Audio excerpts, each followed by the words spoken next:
everybody, and welcome back to my YouTube channel. For those out there that do not know me, my name is Alicia and I am a special events professional that teaches newly engaged couples how to plan and design their wedding just like a pro, but most importantly without breaking the bank. So in today's video I am going to be teaching you about, is a wedding budget really important? Okay, is a wedding budget really important? And it is, because this keeps track of setting a budget prevents you or should prevent you from overspending.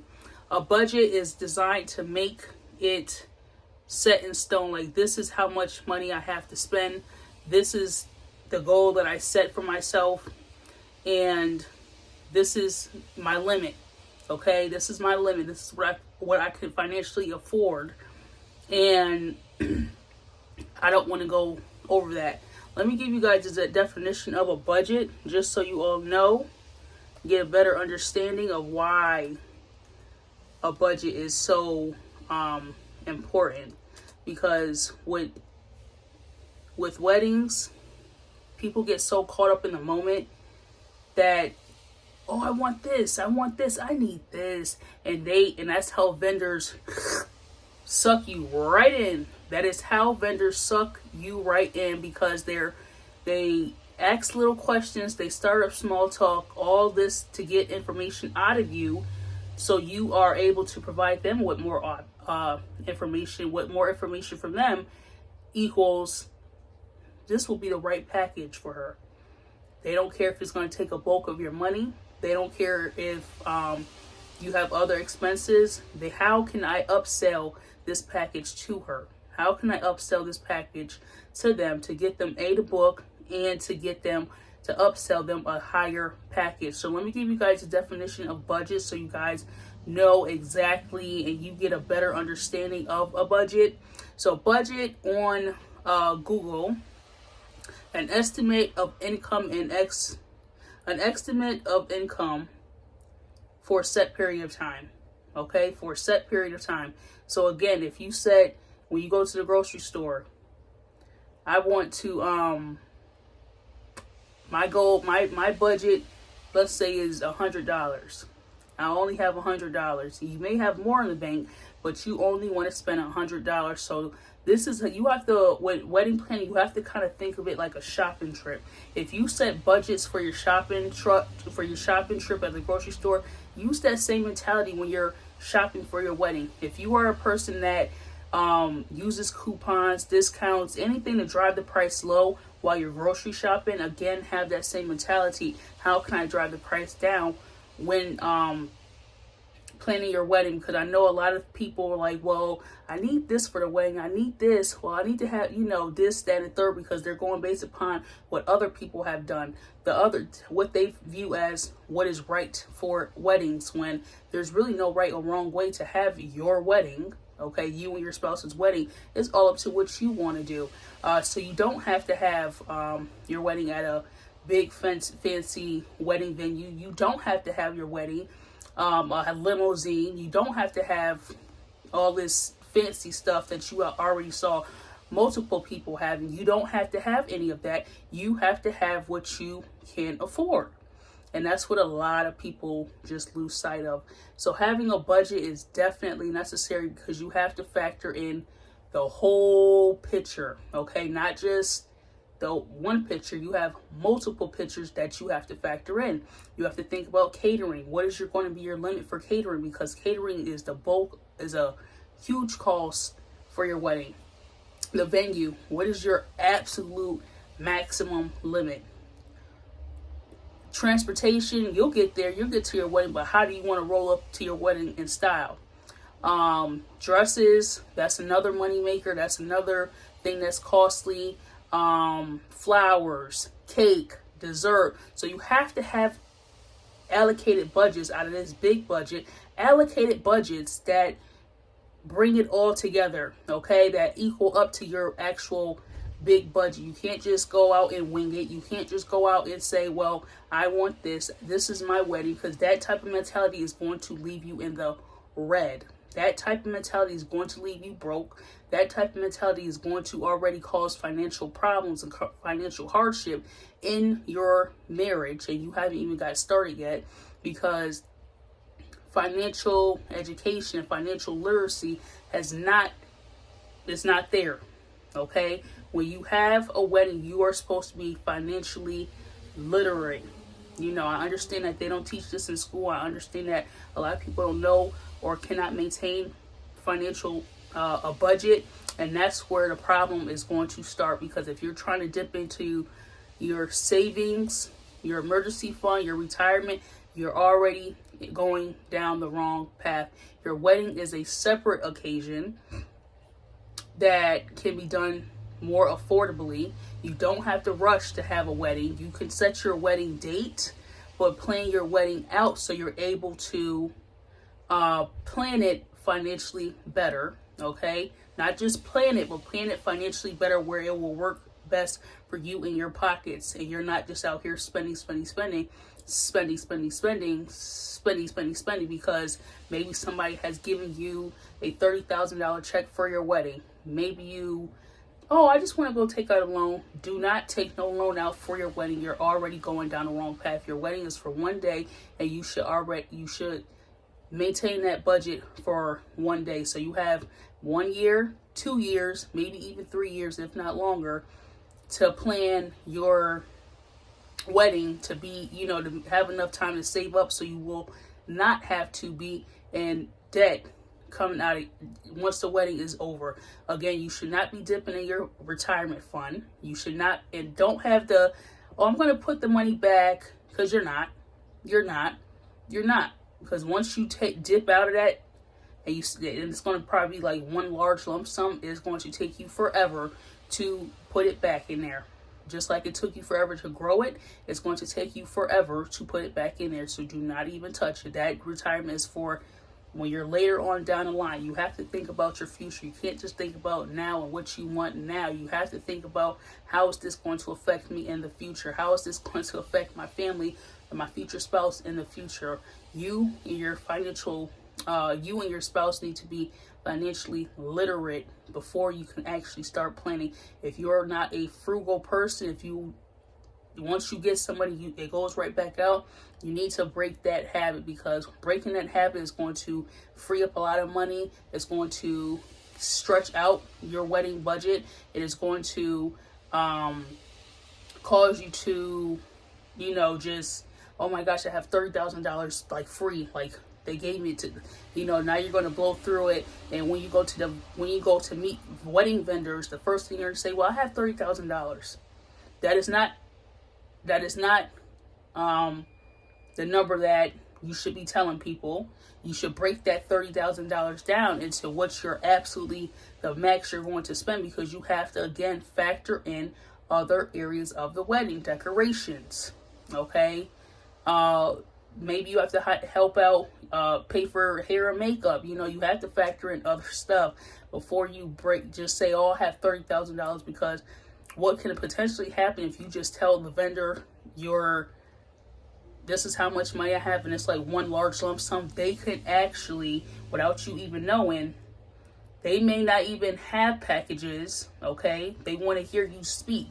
So once they hear you speaking, you say, oh, I have $30,000. Okay, well, this is going to cost you $7,000, even though it's not a $7,000 job, even though it's not a $7,000 service. Now they're going to get upcharged or see how much you're willing to really spend to book them, to get what you want from them, all because you told them your large lump sum. That's why I always say, plan in private. Don't tell people how much money you have to spend for your wedding, because it's none of their business. Do not tell people what your financial goals are, what you're planning on doing, and what you're planning on getting for your wedding, because again, it's nobody's business. And you don't want people trying to throw all these different random people and services your way, because they want their friends to get business. They want to get business. Their family members to get business. Oh, she got this much. Charge her this, and then we'll split it down the middle. See, that's what happens when you talk too much. Don't talk so much, okay? And you won't get scammed. You know, when people hear how much money you have, you're going to attract the wrong type of person to you. Okay, you're going to attract the wrong type of person to you. And some people just really don't care. And if you going around talk about, oh, I got $30,000 to spend for my wedding, I got $30,000 to spend. Somebody, oh, I'm having car problems. Do you think you can lend me $1,000? I promise to pay you back. You're not getting that $1,000 back. Oh, my children, they need clothes. We're really struggling, and they're really not. They just know that you have some money, and how can they get a part of it? Here you go. Now that money is starting to chip away. You haven't even got started planning your actual wedding yet. Okay, you haven't even got started planning your wedding yet. So yes, a budget is absolutely necessary for planning your wedding, because again, you have a lot of different things going on for your wedding that have to be paid for, and you need to make sure that you have the funds to do so. Keep your wedding budget away from your personal finance. You can open up a savings account and put your stuff in there, but you want to keep your wedding and your personal life separate, because your wedding is your business. That is like, that's what you dip out of. That's everything right there coming out of that account. Your personal funds should not be affected by your wedding funds. Just like with a business, you have a business account and your personal account. You want to keep your business account separate from your personal account. That way, if anything goes wrong or you need to return something, whatever the case may be with your wedding, you're able to find that transaction within that banking statement and say, look, I need my money back, can you refund it back to this account? So having a budget is definitely, like I said before, necessary. Keeping track of your budget, definitely necessary. Keep quiet. Don't be sitting there bragging and talking too much, because people are listening. The wrong people are listening, and you don't want to be swindled out of your money by a vendor. Okay, you don't want to be just out here spending. You don't even have the things that you absolutely need for your wedding. Now you're trying to dip into other stuff that you should have, that you don't need to be dipping into, such as, like I said before, other accounts. Okay, that's what I'm gonna say, other accounts. Have a wedding budget. That is crucial. That is necessary. Treat your wedding like a business. Have a wedding email, a wedding bank account, a website. You want to keep your wedding life separate from your personal life. But yeah, a wedding budget is definitely needed if you want to learn how to get more insight about how your wedding is actually a business. Breaking down all the many hats that you're going to have to wear between finance, putting together a strong team, dealing with vendors. You're wearing all these different hats, okay? Or maybe you need a budget tracker, to accumulate $10K for your wedding that you're going to put away in your wedding budget. Or maybe you just need wedding principles in general, which I have down below if you click the link down below. So I'm going to have 3 links down below. One for my wedding principles. The other will be for my You Are the Boss, Your Wedding is Your Business masterclass. And number 3 will be for the 10K budget tracker. That also be down below. So you can click all 3 links, 1 out of 3, 2 out of 3, 3 out of 3. I don't care. It's all down below. These are tools to help you become financially, to help you understand this wedding a little bit more. But I highly encourage, if you are not good with money and you are not good with the budget and you are not good with spending, that you find some sort of course, or look up a lot of different YouTube videos about financial literacy to help you understand. And also, if your wedding is far out, but you already have the wedding money available, I highly suggest that you put the wedding money so you won't touch it, or it can accumulate and grow. Compounding interest. I highly suggest that you research further high yield savings accounts or CD deposit account, especially if you don't need your money right away. Like I said, if your wedding is far out, but you already have the money, you can put this money inside of a CD not an actual CD, but like a CD bank account that will hold and save your money and grow it. But again, do your due diligence, research this before you just take my word. But those are some accounts that will help you grow your wedding budget. And also, if you want to go another route, okay, pay for your wedding expenses with a cashback credit card that you use very responsibly. I'll have a link down below as well for that.